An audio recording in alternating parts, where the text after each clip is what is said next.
In the farthest reaches of the Andromeda spiral, where stars burned in hues unknown to Earth's night sky, there stood a palace carved from living crystal that pulsed with the rhythm of a dying star. It floated above the planet Veolora like a dream suspended in time, its spires twisting toward the heavens, its bridges arching between floating islands of iridescent stone. This was the seat of the Crimson Veil, home to Queen Niralis, sovereign of the Velori, a race of elegant humanoids whose skin shimmered like moonlight on snow and whose hair blazed like wildfire caught mid-flame. She ruled not through fear, but through ancient grace and the quiet hum of psychic energy that flowed through her bloodline.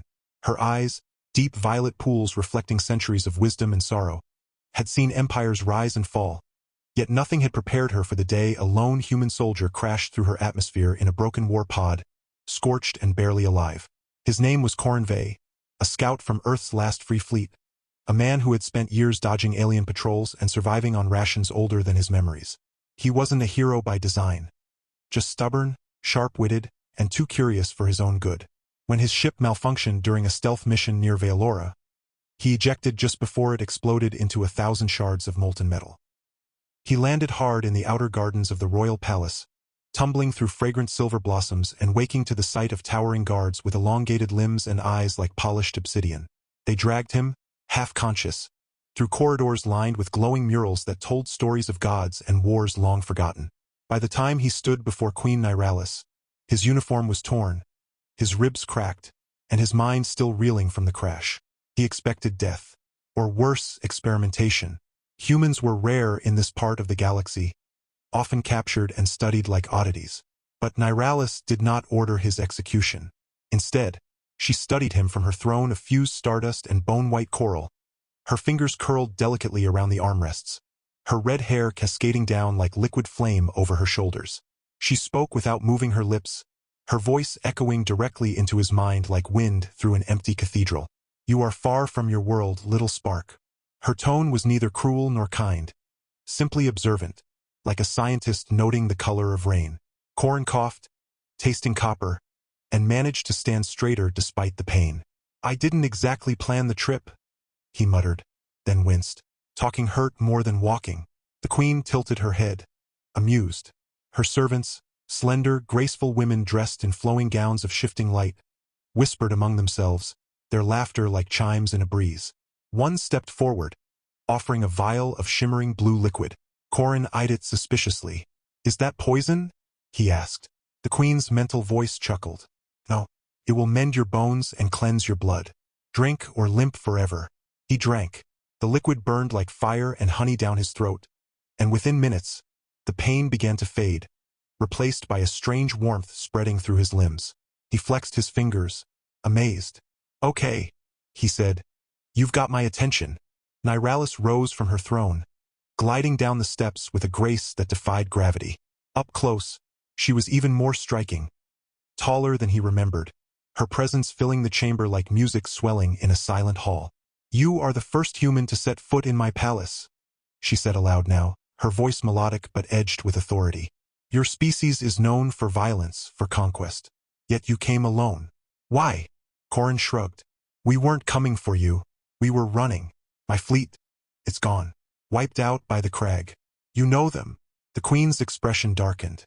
"Yes, the devourers. Mindless engines of hunger. They consumed 3 of my outer colonies last cycle." She paused, studying him.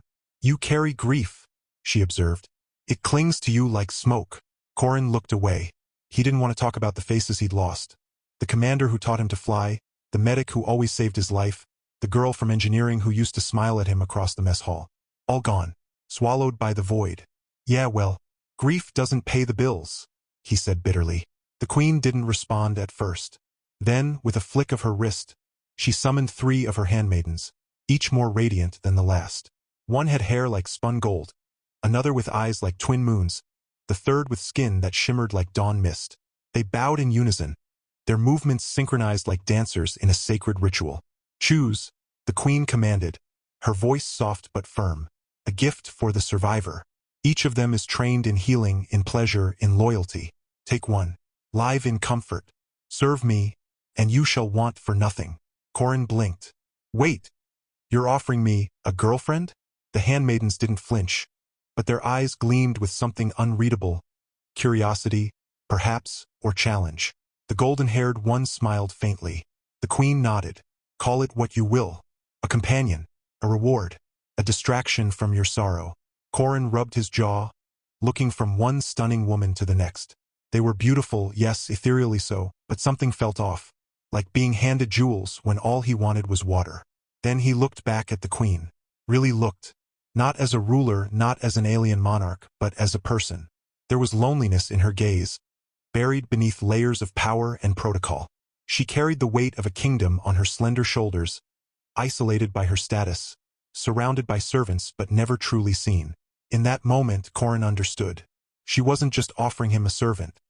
She was testing him, testing whether he saw beyond beauty, beyond duty, to the heart beneath the crown. So, without thinking, he raised his hand and pointed. Not at the golden-haired maiden, not at the moon-eyed one, not at the mist-skinned lady, but directly at Queen Niralis herself. "I'll take her," he said, his voice steady despite the madness of the words. Silence fell like a hammer. The handmaidens froze. The guards tensed. Even the ambient hum of the palace seemed to stutter. The queen's violet eyes widened, then narrowed. "You dare?" Her voice was no longer gentle. It crackled with psychic energy, making the air vibrate. Corin swallowed hard but held his ground. "I'm not saying I want to marry you or anything," he said quickly. "But if I'm picking someone, pick you. You're the one giving the orders. You're the one who saved my life.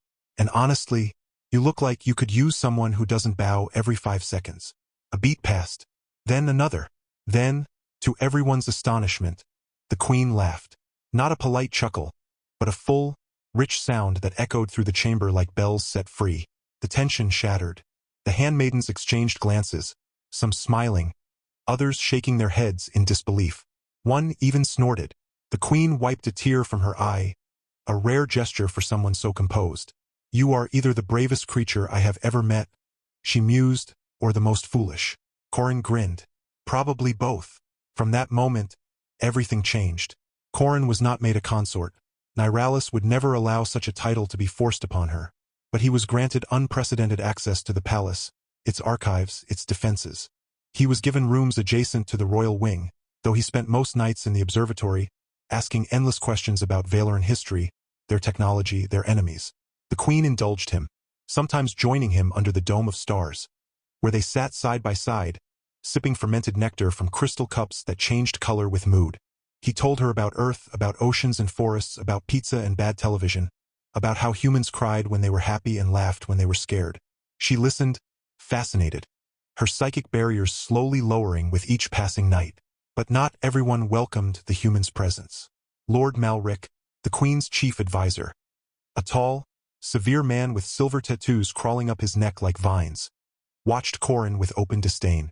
To him, the human was a contaminant, a dangerous variable in the delicate balance of Valoran purity. He argued in council that Corin should be confined, studied, or exiled. "He is a soldier," Malric insisted, "trained to infiltrate, to destroy. You cannot trust sentiment over strategy." Niralis silenced him with a single glance. "I am not swayed by sentiment. I am intrigued by defiance. And he speaks truth when others only echo my will." Still, Malric plodded. He whispered in the ears of the lesser nobles, spread rumors that the queen was losing her edge, that her fascination with the human was a sign of weakness. Some believed him.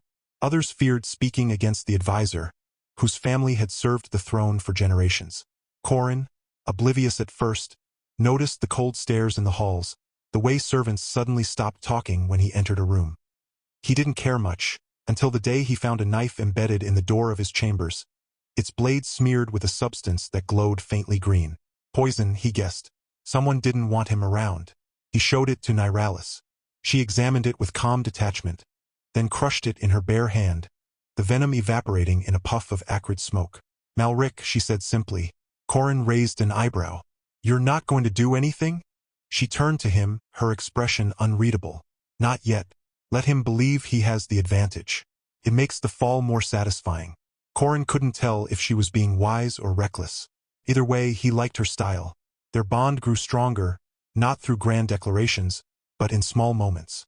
Like when Corin taught her to play chess using pieces carved from meteorite fragments. laughing as she kept trying to move the king like a knight. Or when she showed him how to walk on walls using biomagnetic fields, resulting in him falling face-first into a fountain of liquid light. Or the night the palace alarms blared, red pulses flashing through the corridors, as Crag scouts breached the atmosphere. Corrin didn't hesitate. He grabbed a plasma rifle from the armory, after breaking the lock with a spoon, and ran toward the breach zone. He wasn't a warrior by choice, but he knew war. And when he saw the hulking, insectoid forms of the Crag tearing through the eastern gate, dragging screaming servants into shadowy pods, something inside him snapped. He fired, ducked, rolled, moving with the precision of a man who had survived too many battles to count. He saved 2 handmaidens, took down 3 Crag drones, and nearly got himself skewered by a pincer the size of a truck. It was Nyralis who pulled him back, using her psychic force to hurl the creature into a wall like a ragdoll. She stood over him, breathing heavily, her hair wild, her eyes blazing with fury. "I told you to stay inside," Corrin coughed, grinning. "You never said please." After that, even Malric had to admit the human had courage. But respect didn't erase suspicion. The Crag attack had been a warning, one that suggested Veilora was no longer hidden.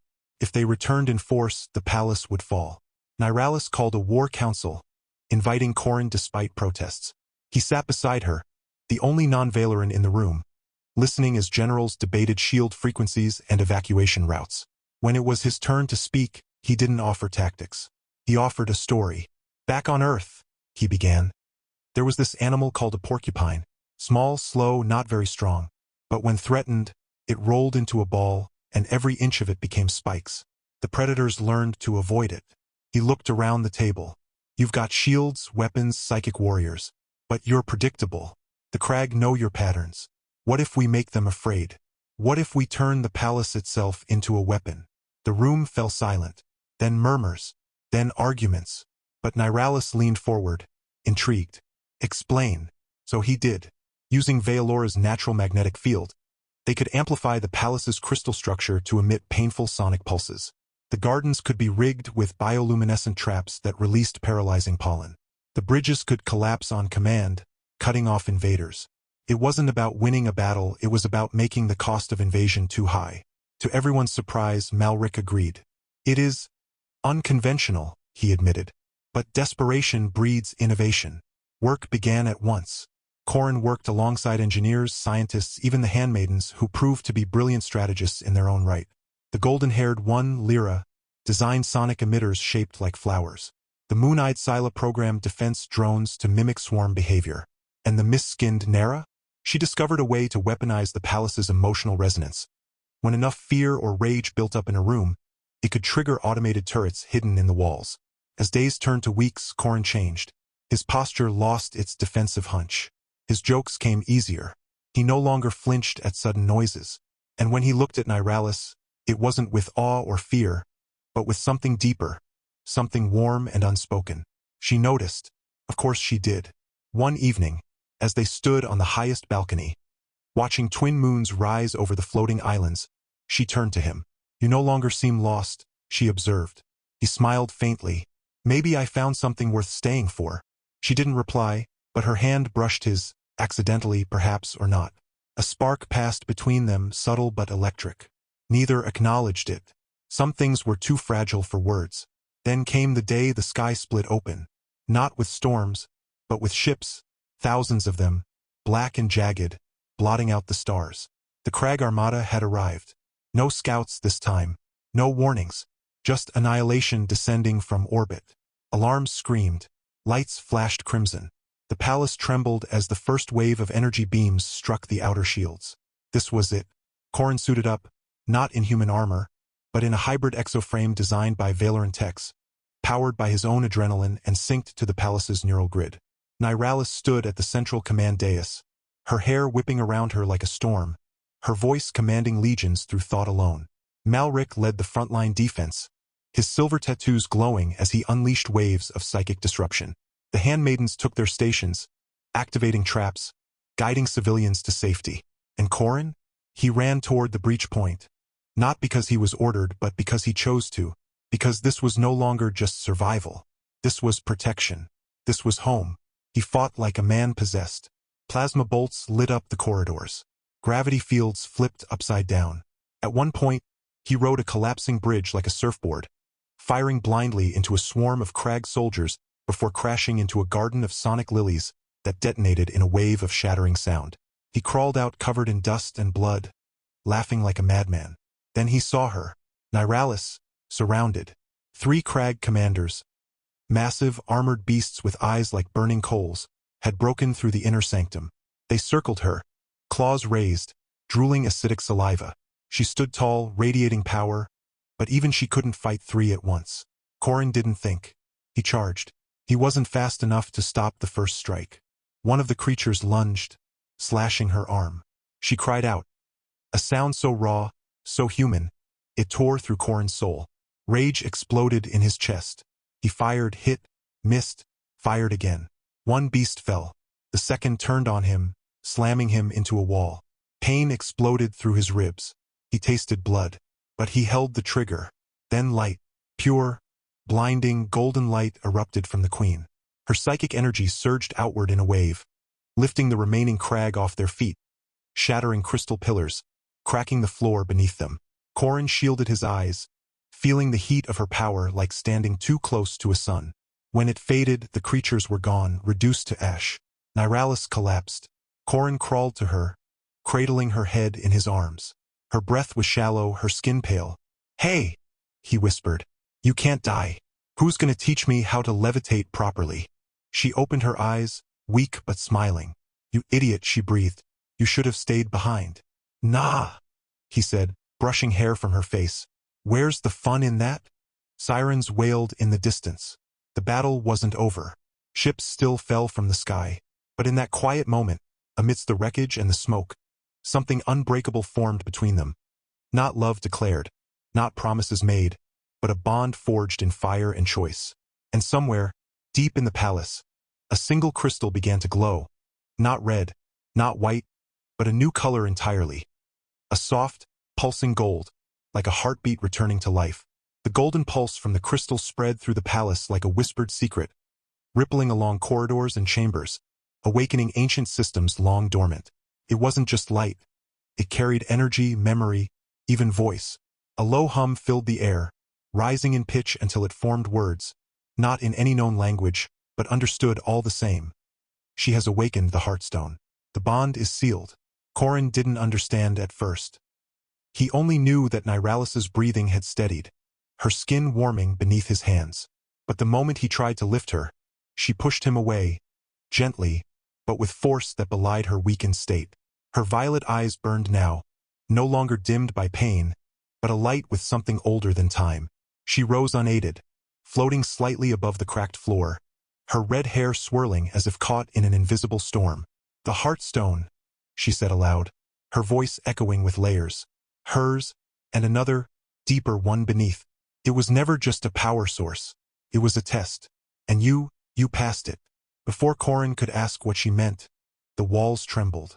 Not from explosions this time, but from movement, from the palace itself shifting. Towers rotated. Bridges reconnected in new patterns. The very gravity changed, tilting hallways into vertical shafts, then stabilizing them seconds later. Lyra, Scylla, and Nera came rushing in, their faces a mix of awe and fear. "It's alive again," Lyra breathed, staring at the ceiling where veins of gold pulsed beneath the crystal. The first palace, the one from the prophecy. Corrin looked between them. Prophecy? What prophecy? Niralis turned to him, her expression unreadable. "Long before my bloodline ruled, the Valori were guided by a living intelligence, the Heartstone. It chose queens not by birth, but by worth. When the last queen failed its trial, it went silent. For 3,000 years we believed it dead. But it was waiting." She stepped closer. "And it woke when you pointed at me. Not because you desired me, but because you saw me. As a person. Not a symbol. Not a ruler. Just me." A cold knot twisted in Corrin's gut. "So I didn't just pick a woman. I triggered some ancient alien AI." Niralis almost smiled. "You activated a bond between sovereign and protector. The Heartstone recognizes you as my shield-bearer, my equal in defense of this world." He stared at her. "You're saying I'm part of your throne now?" "Yes," she said simply. "Whether you want it or not." Before he could protest or laugh or maybe cry, the ground heaved.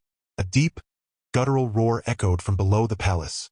Through the shattered dome, they watched as one of the Crag command ships descended, not to attack, but to land, crashing into the outer gardens like a meteor.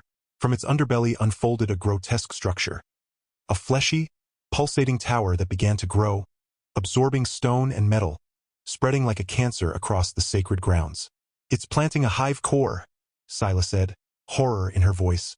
"If it takes root, it will consume Vealora's core. Turn the planet into a breeding nest." Corin clenched his fists. "Then we blow it up." Malric appeared in the doorway, armor scorched, face streaked with ash. "No, we retreat. The palace can shield itself. We abandon the surface. Let the Crag have it." "No!" Nera snapped. "That's our home down there. Our people. And they are already lost." Malric shot back. "Sentiment will kill us all." Corin stepped forward.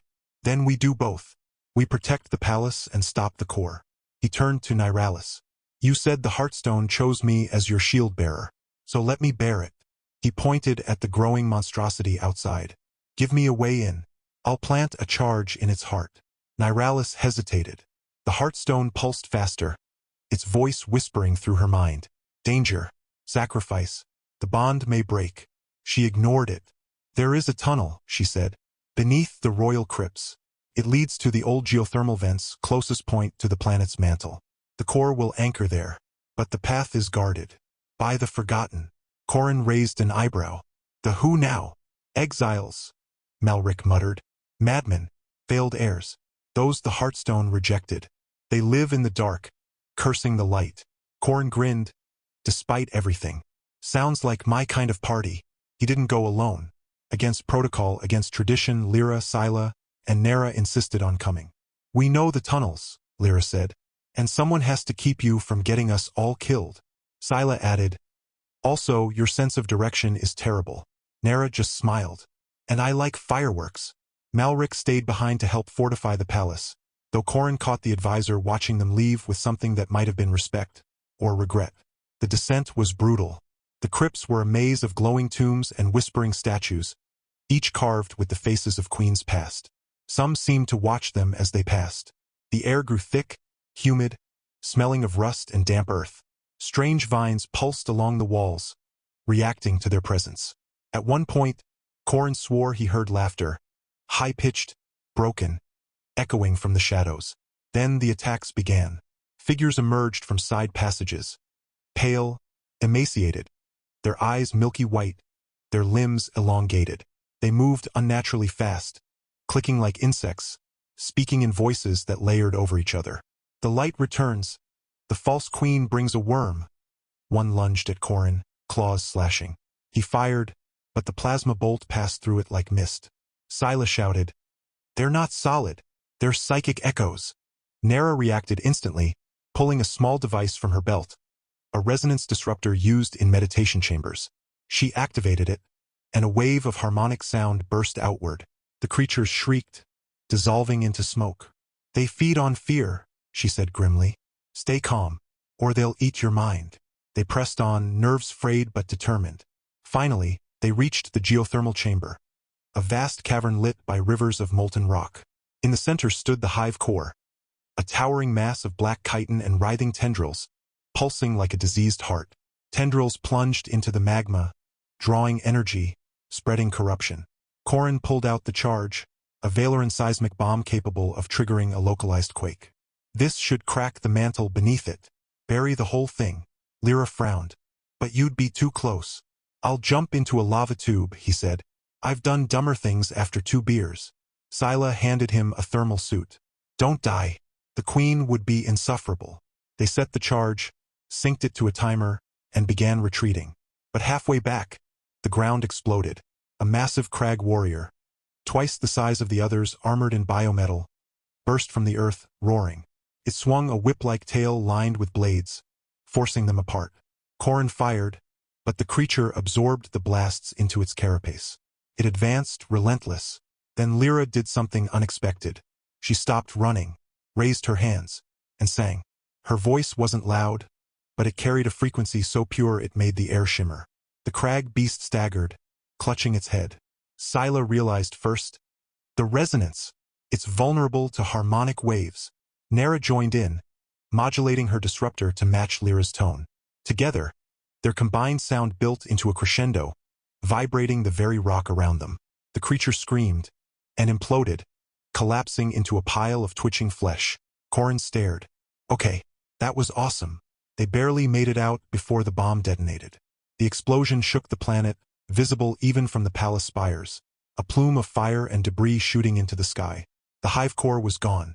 The remaining crag ships, sensing the loss of their anchor, began to retreat, vanishing into warp rifts.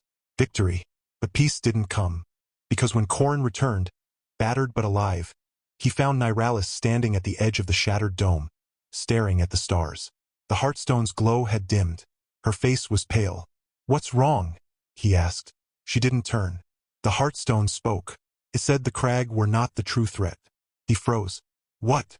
It said they were sent, guided. There is a greater darkness coming, one that whispers to the void, that bends minds across galaxies. And it has marked me, marked us. Corrin stepped beside her. Then we face it together. She finally looked at him. You still don't understand. The bond, it changes you. Over time, your thoughts will align with mine. Your memories may not stay yours. The shield-bearers of old lost themselves, became echoes of the queen. He shrugged. So I'll forget a few bad dates. Big deal.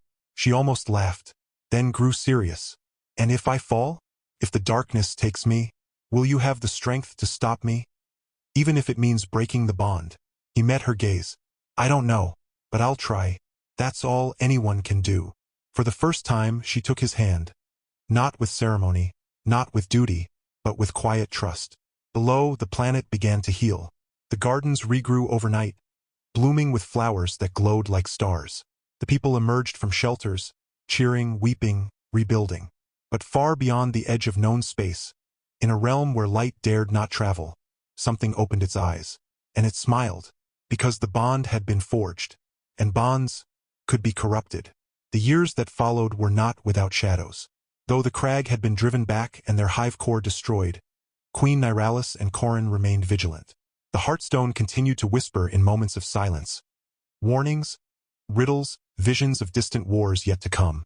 But with each passing season, its voice softened, no longer cold and ancient, but warm, almost proud. It had chosen well. Peace did not return overnight. Rebuilding Veilora took time. Entire cities carved into floating cliffs had to be restored. Refugees returned from hidden moon colonies. The scars of war lingered in the land and in the hearts of the people. But under Nyralis's rule, and Corrin's unexpected influence, a new era began. He was never crowned king. He refused the title a dozen times, joking that king sounded too stuffy for a guy who still ate with his hands and once tried to ride a palace guardian like a rodeo bull. Instead, he became something else, the shield-bearer, yes, but also the voice of two worlds. He bridged the gap between Valoran tradition and human ingenuity. Where they saw ritual, he saw function. Where they hesitated, he improvised. And slowly, the rigid walls of royal custom began to bend. One spring morning, beneath the blooming silver canopies of the royal gardens, trees whose leaves chimed like glass in the wind, Corrin did something no one expected. He didn't kneel. He didn't ask permission from the High Council. He simply walked up to Nyralis as she reviewed trade routes with Malric, who had, over time, grudgingly accepted Corrin's presence, pulled out a small box made of earth walnut wood, and opened it. Inside was not a ring, but a tiny crystal seed, glowing faintly gold. I asked the Heartstone for something real, he said, his voice steady but eyes full of mischief. It gave me this, said it only grows for true bonds. So marry me, or whatever your version of that is. I promise not to set the throne room on fire again. Probably. Nyralis stared at him, then at the seed, then back at him. For a long moment, silence held the garden. Even the trees seemed to stop singing. Then she smiled, the kind of smile that made the sun feel jealous. She took the seed, pressed it into the soil at the base of the oldest tree, and placed her hand over it. A pulse of light spread through the ground. In seconds, a sapling sprouted, growing rapidly into a magnificent tree with golden bark and leaves like liquid starlight. Its roots formed a perfect archway. Under the tree of two hearts, she said, her voice echoing in all their minds, let it be known. Corrin Vey, human of earth, shield-bearer, fool, warrior, and the man who once poured syrup on plasma coils to see what would happen, is now my equal in rule, in soul, and in love. The entire palace erupted in cheers. Lyra cried. Scylla rolled her eyes and muttered, "Took you long enough." Nera immediately started planning the feast. Malric, standing stiffly to the side, finally stepped forward. He didn't smile, but he placed a hand on Corin's shoulder and said, simply, "You have earned your place." And so they were married. Not in grand ceremony with thousands, but quietly, under that glowing arch, surrounded by those who had fought beside them. No crowns were exchanged, no oaths sworn to gods. Just two souls, one human, one alien, promising to keep choosing each other, day after day. Life after that was loud, because children came, many of them. No one knew if a human and a Valoran could even have offspring. The scientists ran models. The priests consulted ancient texts. The Heartstone remained silent. Then, 9 months later, Niralis gave birth to twins. A boy and a girl, each with pale skin, fiery red hair, and eyes that shimmered like dawn and dusk. But they also had something uniquely human, the ability to laugh uncontrollably at bad jokes. Corin claimed they got that from him. More followed. 3, 5, 7 children in total, each more extraordinary than the last. One could sing crystals into different shapes. Another could run across walls without training. The youngest, a mischievous girl named Mira, somehow hacked the palace defense system at age 4 to turn all the gravity fields into bounce zones. Corin, once a lone soldier drifting through space, found himself buried under a mountain of tiny, glowing, wildly energetic airs. He taught them Earth games, tag, hide and seek, how to make pancakes, which the Valorans initially mistook for advanced energy disks. Niralis taught them history, empathy, and how to listen to the whispers of the world. The palace changed. Once silent and solemn, it now echoed with laughter, shrieks, and the occasional explosion from the science wing, usually involving Mira and a misunderstood gravity coil. Corridors were lined with finger-painted murals of spaceships and dragons. The throne room, temporarily converted into a ball pit after a particularly persuasive tantrum from the third-born, Kalen. Yet, under their joint rule, Valora flourished like never before. Trade routes expanded. Peace treaties were signed with former enemies. The Valori, once isolated and wary, opened their arms to other species, welcoming refugees, sharing technology, building alliances. Corin insisted on one rule: no species left behind. It became the motto of the new alliance, the United Spiral, and spread across dozens of star systems. Even Earth, long thought lost, was rediscovered, its survivors living in underground colonies, clinging to stories of the star soldier who married a queen. When contact was reestablished, the first message read, "We never stopped hoping." Corin wept. Niralis held his hand. They visited Earth together, bringing their children, showing them the blue oceans, the green forests, the chaotic, beautiful mess of human cities. The people cheered. Statues were built. Songs were written. One child even started a food fight at a diplomatic banquet using Earth jelly and Valoran glowfruit. It became legend. But home remained Valora. And in the royal gardens, beneath the great tree of two hearts, an old couple sat one quiet evening, wrapped in shared warmth as twin moons rose above the crystal spires. Corin's hair was gray now, his face lined with years of laughter and battles long past. Niralis still looked ageless, but her eyes held the same spark, the same fire. "You ever miss it?" she asked softly. "Your old life? The running, the solitude?" He leaned back, watching their grandchildren chase bioluminescent butterflies through the flowers. "Nah," he said. "That was survival. This," he gestured to the palace, the sky, her hand in his. "This is living." She smiled, resting her head on his shoulder. "Then sleep well, my shield-bearer. The stars are quiet tonight." And they were. No wars, just peace.